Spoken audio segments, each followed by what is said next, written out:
आज की कहानी है भगवान कृष्ण और गरीब वृद्धा की मुट्ठी भर चावल।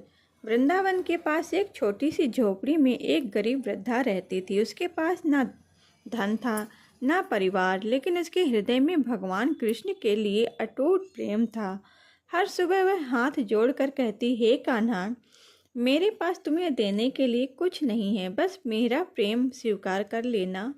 एक दिन उसकी झोपड़ी में खाने के लिए केवल एक मुट्ठी चावल बचे थे। तभी दरवाजे पर एक छोटे बालक ने दस्तक दी। बालक बोला, माँ, मुझे बहुत भूख लगी है, क्या थोड़ा भोजन मिलेगा?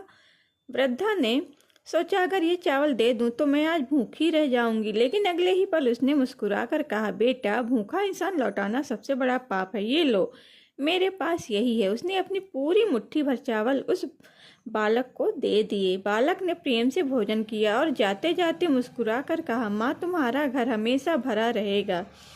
अगली सुबह वृद्धा ने देखा कि उसका खाली मटका चावलों से भरा हुआ था। वह आश्चर्यचकित रह गई।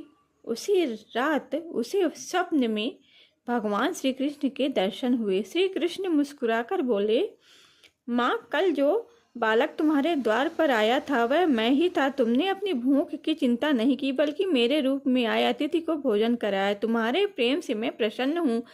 वृद्धा की आंखों से आंसू बहने लगे। उसने हाथ जोड़कर कहा, प्रभु, मेरे पास तो कुछ भी नहीं था। श्री कृष्ण बोले, जिसके पास सच्चा प्रेम होता है उसके पास सब कुछ होता है। मैं धन नहीं, भक्त का प्रेम देखता हूँ। उस दिन के बाद वृद्धा का जीवन सुख और शांति से भर गया। गांव के लोग भी उसकी सेवा करने लगे और उसकी झोपड़ी कभी अन्न से खाली नहीं हुई। और इस तरह से कहानी ये पूरी हुई, समाप्त हुई। इस कहानी से हमें यह शिक्षा मिलती है कि भगवान को महंगे उपहार नहीं, बल्कि सच्चा प्रेम, दया और निस्वार्थ सेवा सबसे अधिक प्रिय होता है। प्रेम से किया गया छोटा सा दान भी भगवान को प्रसन्न कर देता है। आपको ये कहानी कैसी लगी हमें कमेंट करके बताइए, लाइक करिए, सब्सक्राइब करिए, ताकि मैं और इससे भी अच्छी इसी तरह की कहानियाँ लेकर आपके पास फिर से उपस्थित हूँ। धन्यवाद कहानी सुनने के लिए।